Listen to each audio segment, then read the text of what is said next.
par les êtres. Bienvenue à votre fidèle abonné, nous surtout.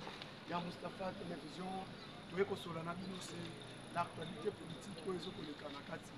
Il y a la République démocratique du Congo, on appelle ça Mbote Nabino, Nyon Someza, Ebele, il y a Kolanda Biso, Awa na chaîne Biso, il y a Mustapha TV, Oyoyo, chaîne Oyo, la actualité politique, il y a Mboka Nabiso, Congo, Moruba, Awa tu es Kosolana Bino.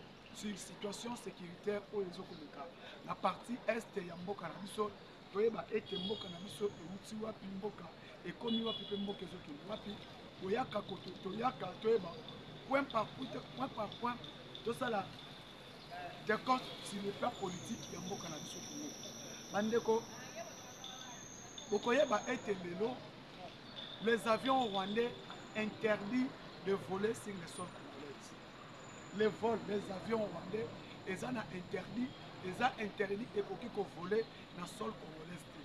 Parmi les points, il y a négocié Tokosolola. Il y a mis balai Tokosolola. Concernant le retour, il y a Joseph Kabila. Bolandi, Nabilini, surtout sur RFI, Kabila de retour au pays. Mais Kabila a zoko Wapina Est, précisément à Goma et Bukavu. Place Joseph Kabila a zoko kita. Selon journaliste RFI, na tongo ya lelo otolandi tokosala analyse na point wana yami balé tokosala analyse concernant gouvernement d'union nationale parce que mutu o bachaki a consulté ma force vive ma parti politique et ba regroupement politique na Congo ya qui est le conseiller spécial du chef de l'État en matière de sécurité Kashimire Kolongele Iran. Yami Balé, tu développer les sous concernant M23. Oyo baoti ko perdre sous trois grandes localités. Ko perdre tes mains, bawazane ne baoti ko récupérer trois grandes localités dans le territoire ya Calais. To ko beta masolo place wana toyeba to solo. Premièrement, bande konanga ba congolais. Les avions rwandais interdisent de circuler sur les sols congolais. Les avions rwandais, ils ont interdit pour circuler sur les sols congolais. Voilà le premier point. Deuxième point, Nini Essali était. Les avions rwandais sont interdits. Le gouvernement congolais a annoncé que, vu que ils ont interdit l'espace aérien congolais et côté avion rwandais. Avion rwandais, les avions rwandais, ils ont interdit et qui circuler dans l'espace aérien congolais. Mais, et là, quand nous ça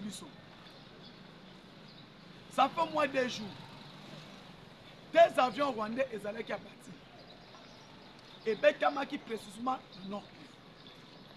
Bamona kango bagé, bamona kango ba aventure. Tant le gouvernement congolais est annoncé que l'avion ya Rwanda et qui circuler dans l'espace aérien congolais. L'avion rwandais et qui circuler dans l'espace aérien congolais, bango bamona kango ba aventure. Mais elle bamoni était, ba koti si ba avion na bango et koti battre yango dans le gouvernement congolais. Battre yango dans le gouvernement congolais. Dès au moni interdiction est sur le gouvernement communiqué officiel que l'avion nyon sur Rwanda ou ekokota dans l'espace aérien congolais et constitue le garde de la loi. Si bango batwa Rwanda balobi biloko na mutu asali yango eza le gouvernement belge.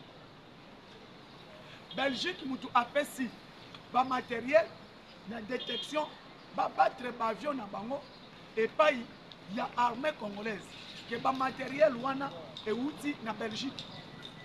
Or c'est faux et archi faux. Et ça na Belgique, et ça na unité biso to lana qui communiqué officiel ya gouvernement y compris ya ministère ya transport ya République démocratique du Congo qui interdit que les avions rwandais de circuler sur l'espace aérien congolais. Donc, tous les avions rwandais ont été kokota sur l'espace aérien congolais, ekozala abati nde omoni côté na bango bakomi déjà koloba ete eza Congo mutu asali yango eza copie ya gouvernement Congo eza Belgique mutu asali yango parce que baa na problème na Belgique nde Belgique azwi ete likanisi baavion na bango nyonso tu babanda kobattre yango. Ce n'est pas question Belgique, c'est ça question ete ke le communiqué ebimaki ya gouvernement congolais alobaki ete espace aérien congolais eza interdit na Goma baavion na bango eza na interdit ekokota ville ya Goma te. Espace aéroport na biso baavion na bango ekoki komata te nde bomoni ete ce qui s'est passé là-bas bandeko bakongolais tokomeka koexplike yango nini eleki. Le gouvernement congolais a annoncé que l'espace aérien de la République démocratique du Congo est interdit. Bango bamonaki yango bavanti. Bamonaki yango bavanti. Parce que Rwanda, combien de fois a volé nos espaces aériens? Combien de fois Rwanda a violé nos espaces aériens? Et le herbe moni était décision écouée. Décision écouée que les a interdit les avions rwandais de circuler sur l'espace aérien congolais. À partir de Calais, à partir de Walikali Centre, bazwaki oyabango. Bazwaki oyabango. Ndenge nini babataki avion na bango. Ya liboso na territoire ya Calais. Na Calais, bamoni ete avion na bango ekwei. Baye komona susu avion na bango.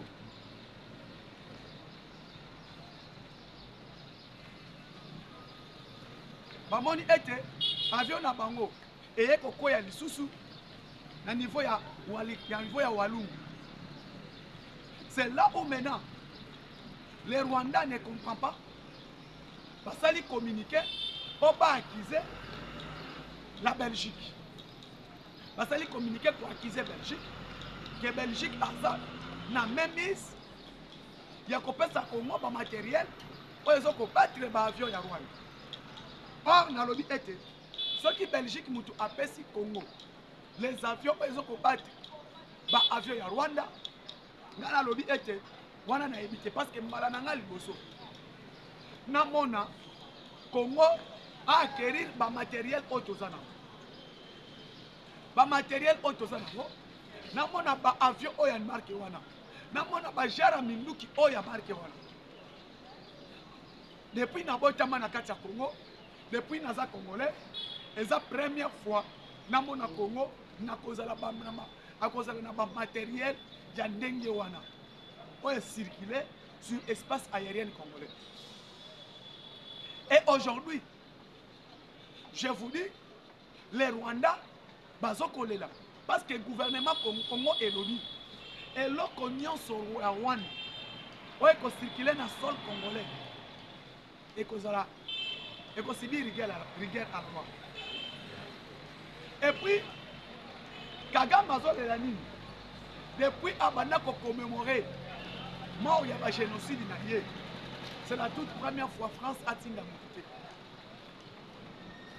C'est la toute première fois France a tiré la montée. Donc le bâtiment dit montée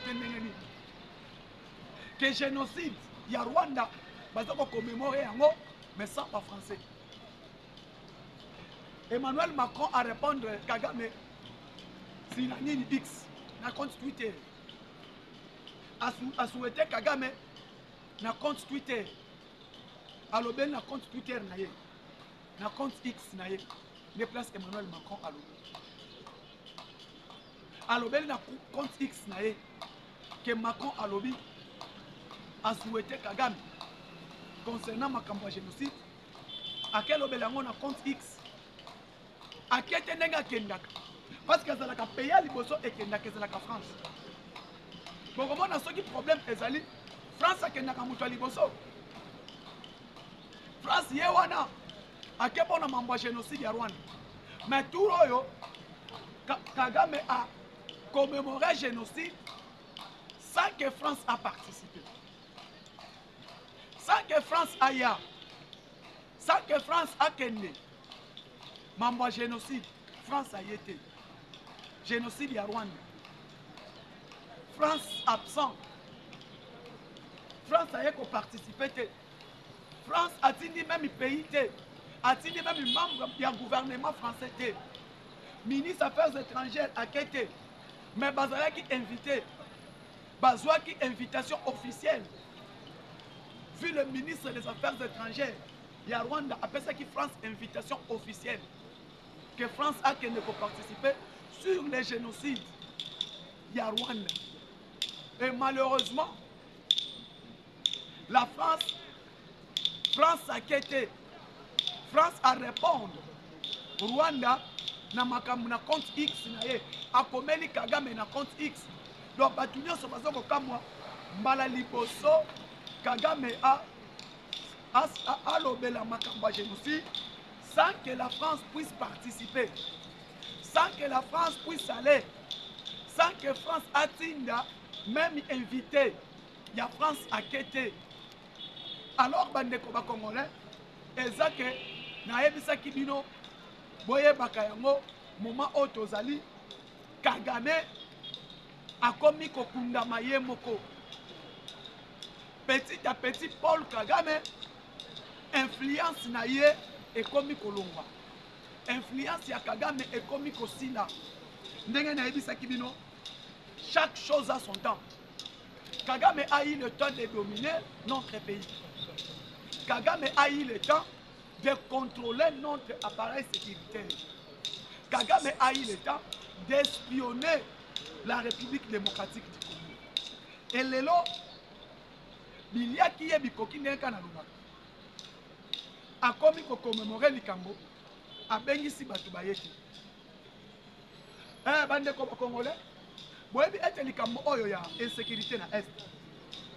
Na mengai ko expliquer bino petit à petit bitumbezo si. Air France, Air Emmanuel, Air Kagame Amoni. Ça ne marche pas. Ebisi Kagame Kabila, yako zwelo konayo. Je vous ai dit, Kabila a lancé une invitation.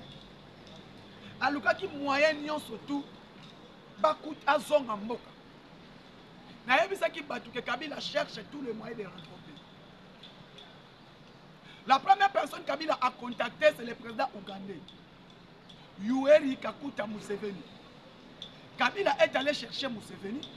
Dans le bac, on a des missions. Il y a des gens qui ont dit que non, aux Alokuta. Mais le lot Herboyo qui a dit que le retour de Joseph Kabila a quitté la Goma. Avion a quitté la par Goma. A quitté la Goma. Les gens n'ont pas compris. Je vous ai dit que Kabila cherche tous les moyens de rentrer au pays.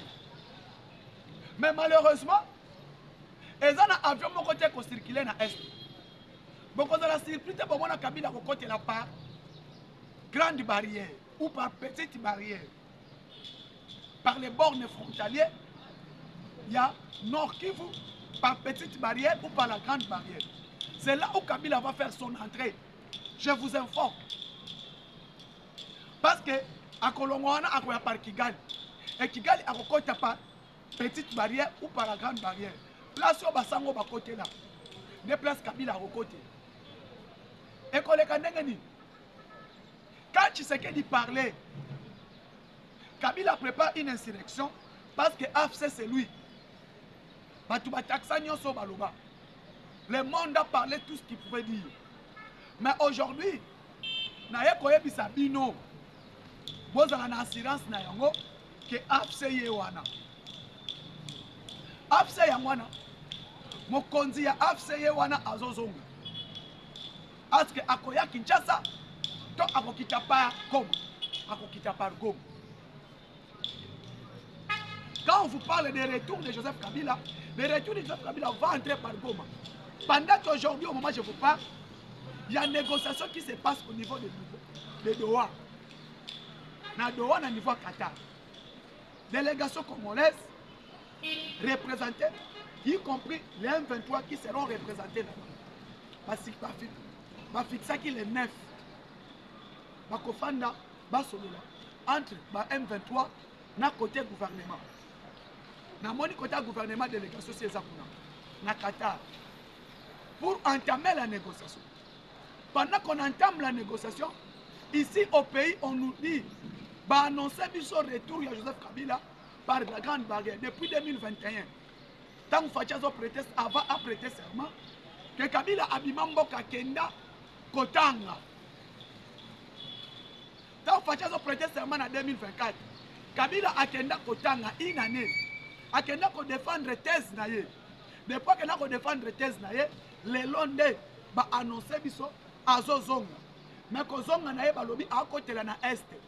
Yango mona ete est wana zo kotela boko comprendre yango akotela côté ba M23 bazali par Goma. Et c'est là vous allez comprendre que c'est lui, c'est top MMIS, il y a M23. Donc, mbongo nyonso gouvernement a mobilisé. On peut encore renforcer l'armée. Mbongo nyonso gouvernement a mobilisé. On peut encore renforcer la sécurité. Chef y a même mise na yango yewana zozonga mboka. On nous dit que Kabila rentre dans des états sérieux. Peuple au hasard sérieux. Fallait soulèvement déjà et bandastique son arrestation. Dès qu'on a arrêté cet homme de Dan Greti, cet homme de Arish Djatani, oyo ba découvrir ba conteneur qui n'a pas Joseph Kabila et ce conteneur là contenait na ba arme et cet homme est aux arrêts. Toyebi ba vérité o ébimité. Na aner na demiap to ko bimisa. Sécurité d'état. Renseignement militaire to koya kolobango te parce que na lobela kama kama sécurité na kota kana katité. Quand je parle de la sécurité, na yaka na yebisi bino ce qui s'est passé à Calais. Côté kuna ba M23 ba en débandade na territoire à Calais. Na koya koyebisa bino ce qui s'est passé à Walungu, là où encore l'armée congolaise a fait un bon travail de reconquérir, de chasser les M23 à niveau Walungu. Wana na koya kolobela bino. Mais na koya koyebisa bino te que non sur la situation sécuritaire que l'armée est celle qui boye, armée oza sirete ya l'état na bimisa yango. Wana na ko bimisa te na ende na yebisa bino ba annoncer retour de Joseph Kabila par France 24. Kagame na sommet oyo na makambo ya génocide o esaleli. Génocide na ye ya batuti. Kagame eloko azwi pulu yeke ba invité na ye nyonso o abenisaki.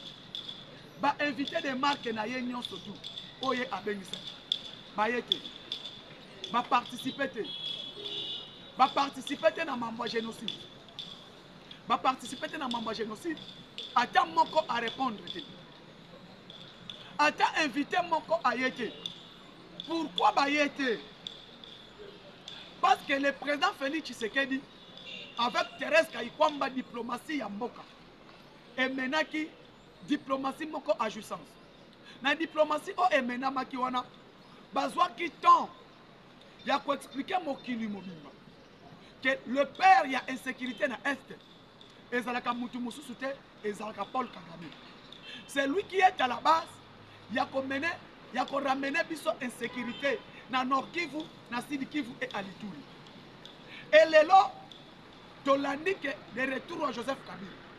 Mais pendant que n'importe que Joseph Kabila ba M23 banaki kokota basali oyo babimi. Donc nyonso o ebobatu ndeko na biso nyonso baboma na est. Bandeko na biso bakufa na est.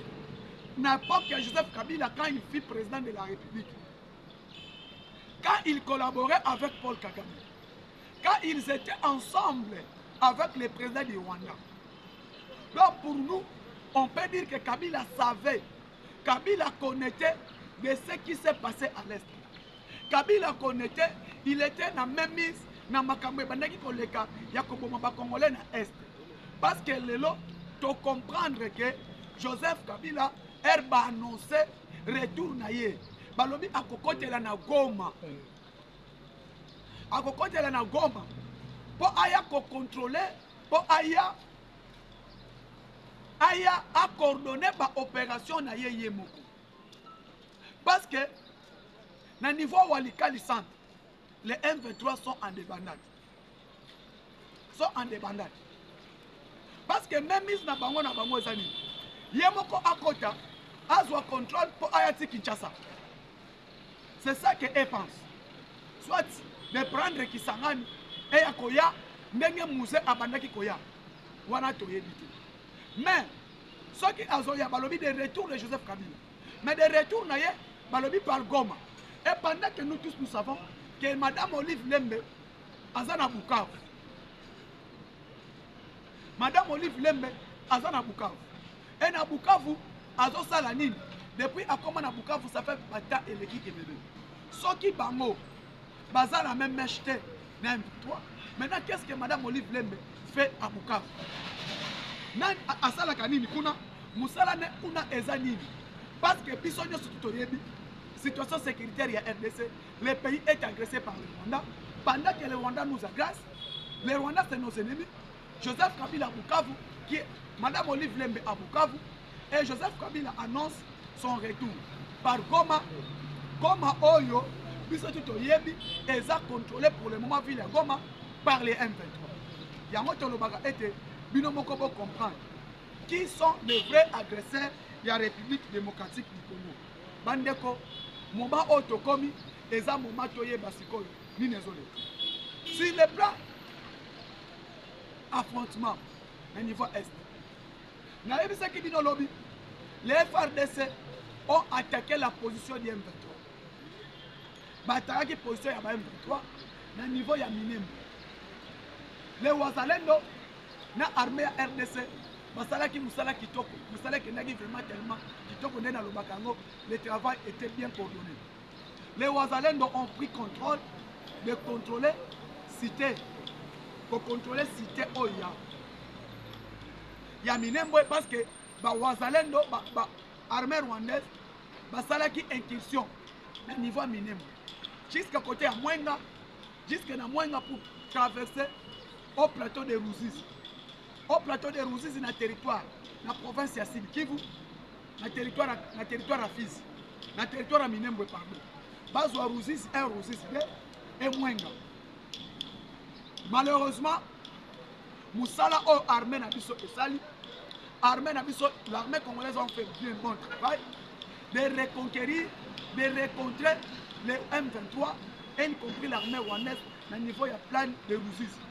Dans la plaine de Ruzizi, bazui vraiment au Yabango. Bazui vraiment au Yabango. Parce que bakoki kutu pousse à la tête. Bakoki ko pousse à la tête dans plateau de na plaine de Ruzizi parce que Moussala au armée et sali. Y compris les Wazalendo, basali Moussala na bango jusqu'à tel point bakufi pe baleli.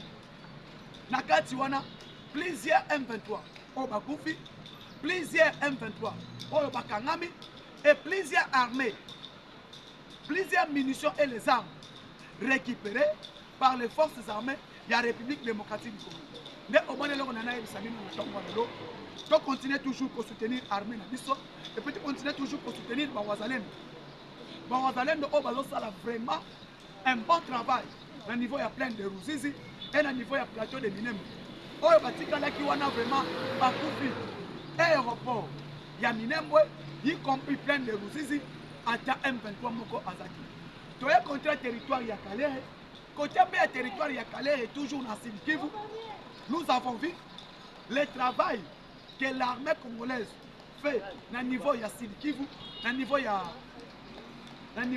Kalehe, Moussala au armée et sali, il faut récupérer des localités en localité jusqu'à tel point que tout le monde était nos forces armées de la République démocratique du Congo, y compris les Wazalendo, Oyoyo, Bazo pour récupérer toujours des localités chaque jour, matin, midi, soir.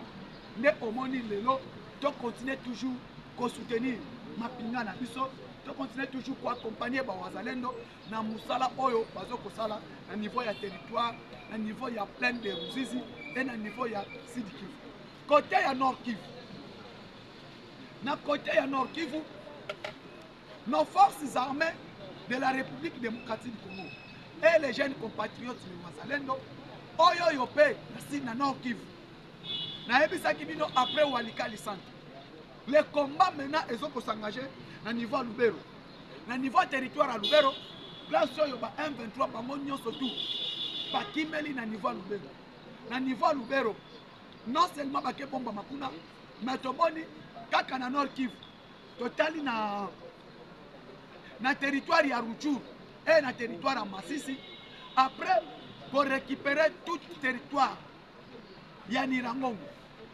Parce que Batufo Bayeba, quand ils disent que non, l'Est de la République démocratique du Congo est contrôlé par les M23. Oui, Tokoloba, les deux grandes villes, chefs liés à Sud Kivu et chefs liés à Nord Kivu, ville à Goma et ville à Bukavu, est contrôlé par les Rwandais, par l'armée rwandaise sous prétif M23. Pourquoi? Parce que par moins de Barawana, ils ont dirigé les deux villes. Et malheureusement, moi je vous parle. Ravitaillement ya M23 est en difficulté. Bazo soit ravitaillement na bango na difficulté. Pourquoi? Parce qu'ils sont bloqués. Ils ont bloqué, les M23 sont bloqués. Et ça na eloko bakosala lisusu te. Bana place bakoki kokimela te. Ravitaillement na bango ezalaki na Rwanda. Bolandi bino moko bulos. L'entreprise minière d'Américains américain ezalaki na Rwanda ekangami. L'un des entreprises minières oyo ezalaki na Rwanda ekangami. Et ekangami pona nini? Boulos alobi tokokota vraiment en détail te. Mais alobi souveraineté ya les deux pays. Wana alobi yango lelo, alobi yango na Kigali. Il faut pas respecter souveraineté ya République démocratique du Congo. Et qu'on respecte pas souveraineté ya Rwanda. Mais surtout on a un problème. Parce qu'il y a à se prononcer toujours que non, RDC te collabore avec FDLR. Il y a le FDLR en République démocratique du Congo. Il y a à Zouarakaka, il y a FDLR. Que le FDLR est dans la RDC. Le FDLR est dans la RDC. Et jusqu'à présent, bato bayebi ete basala enquête kolandela. FDLR bazalaka wapi? Précisément na quoi nini Batuna a expliqué. Quand il parle de FDLR, les FDLR se retrouvent où? Baza wapi? Na province nini? Na quoi nini? Parce que bit tokendaka na Angola. Le président Tshisekedi alobaka ala kisabiso. Bisika oba FDLR bazali comme soit lui le gouvernement l'armée congolaise va attraper à Koluka Akanga ba FDLR. Et aucun jugement au Kapikame à l'Oba place au FDLR Bazali. Et jusqu'à présent, il n'y a aucun FDLR. Oyo à Monana na la République démocratique du Congo. Il y a un bon été, toi accompagner Mboka de soutenir le président de la République.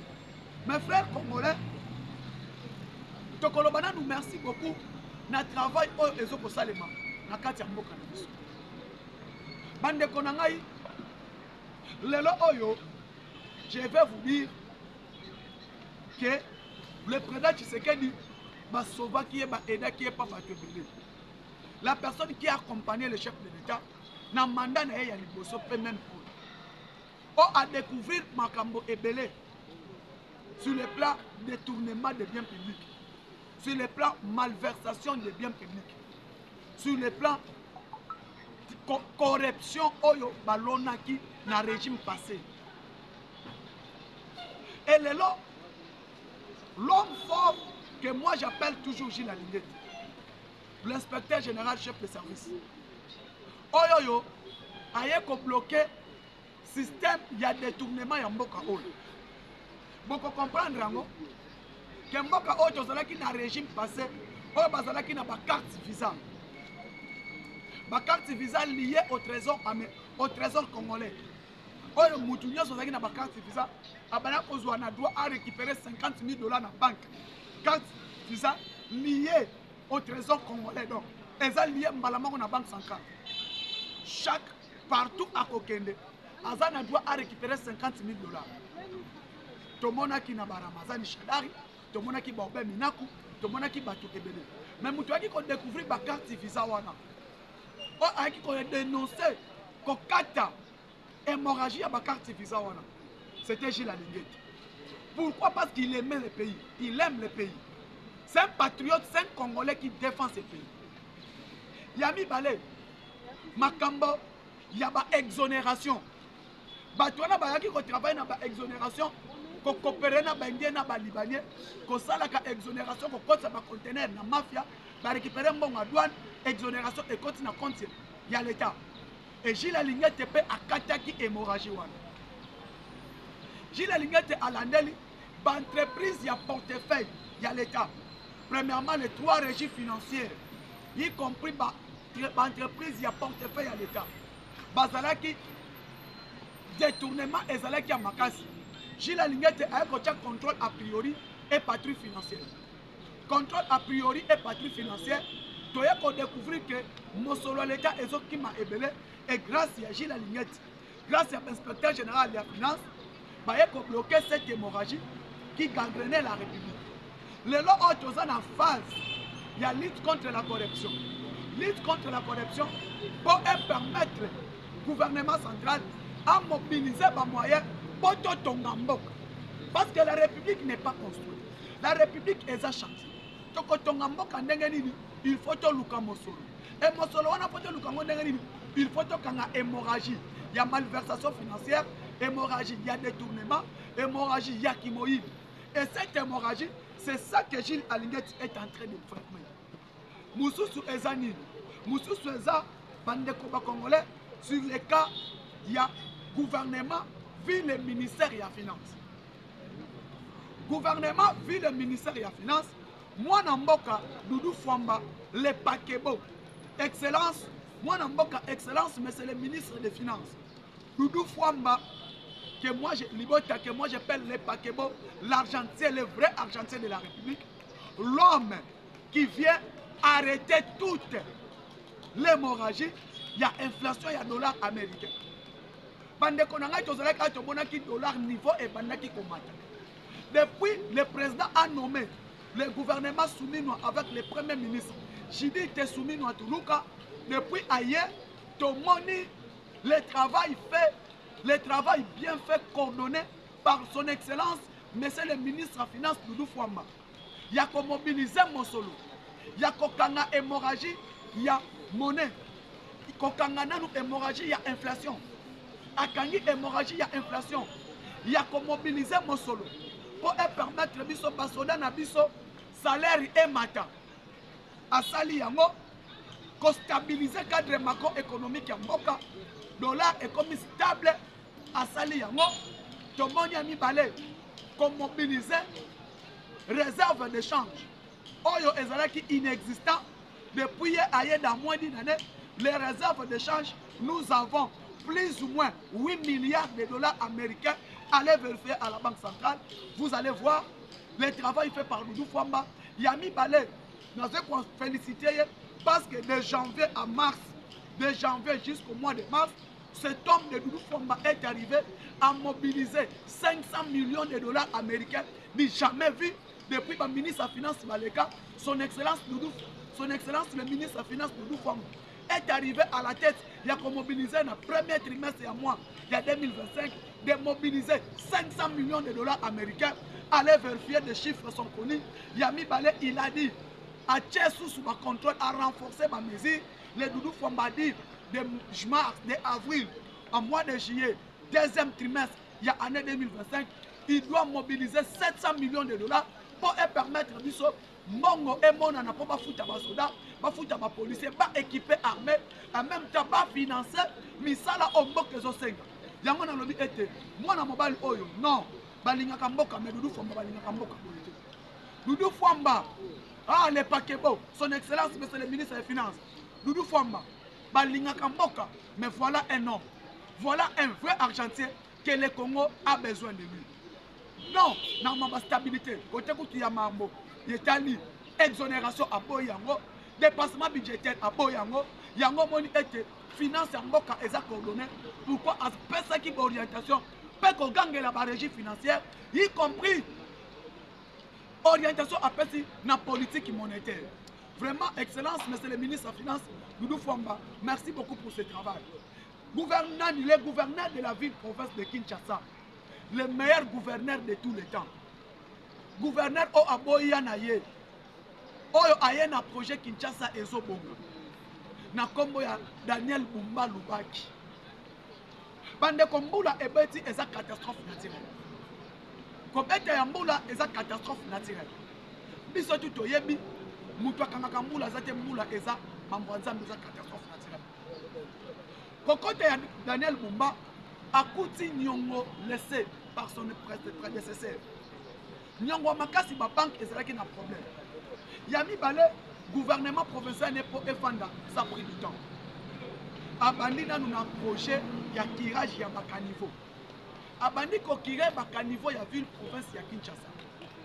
Parce que ko kire poto fongola banzela peut permettre mai eleka. Ba rivière, ba petite rivière na biso tozana ngo. Ko kire yango et permettre ba débordement ya mai ezalaki. Et là tomoni que na bambula o ebetia makasi o ebetaki. Tomoni que le travail que Daniel Bumba a fait, c'était un travail de qualité. Yami Balé a lancé un programme pour construire des routes. D'abord, les routes qui mènent vers le marché central. Avenue de l'école, avenue Kabambare, avenue Wakadi, tous ces avenues, Kabambar, Bokassa, Eza Banzela, Eza en chantier Kassafou. Tomoni, Peko Kombo la ville, Abandi Kozongi Sakobomisa, pour soigner ville, gouverneur et la ville province de Kinshasa. Tout le monde était, quand vous voyez avant Aya, comment les fonctionnaires il y a hôtel de ville qui connaissent. Mais aujourd'hui, ces fonctionnaires, Daniel Bumba Lubaki, Azoko Futabango. Les gens qui ont des Congolais, pourquoi qu'ils aient gouverneur et la ville de Kinshasa un problème nini pendant que Moula est Moutabé Sakaramoto. Dans les pays où ils ont des minés, ils ont causé. Nous les petits bomoni Japon et Zimbi, bomoni la pays mususu des opposés. Mais le long, avec l'arrivée du gouverneur Nabiso, Daniel Bumba, qui n'a pas encore fait une année, tout personnel nous temps oyo, atonga banzela o abandi kotonga, ko bétonner banzela o azo ko bétonner bisika ezindaka, azo ko bétonner yango. Depuis Mboula nini avenue Luemba na Njili ekufa, mais aye a bétonner Luemba. Azu à partir de Njili wana na terrasse azotia la biso béton armé tikimba teki. Le lo oyo bananjil bomoni musala gouverneur Daniel Bumba zo sala concernant les routes. Bana changu bozo mona. Makala tomoni banzela oyo gouverneur de la ville province Daniel Bumba azo sala. Ndeko na ngai dernière fois na Selemba bazo bétonner bango avenue 24 côté Selemba pour aller jusqu'à Bandal Moula. C'est le travail que le gouverneur de la ville de Kinshasa est en train de faire. Avenue Kabamba, Kobanda Winery, si bon marché. Tout le monde oyo gouverneur de la ville a tout ça. Yango moni bande konangai na eko yebi sabino. To soutenir kamisala ya gouverneur ya ville. To soutenir pe ville la biso. To lobela ete toi qui étaient pour Namboula et Betty. Merci beaucoup ba union surtout. Bolanda ki mwana mboka président Moustapha. Abonnez-vous, partagez, likez l'émission et ko sala biso malamu mingi. Tokutani mokolo ya lobi. Ciao, à la prochaine.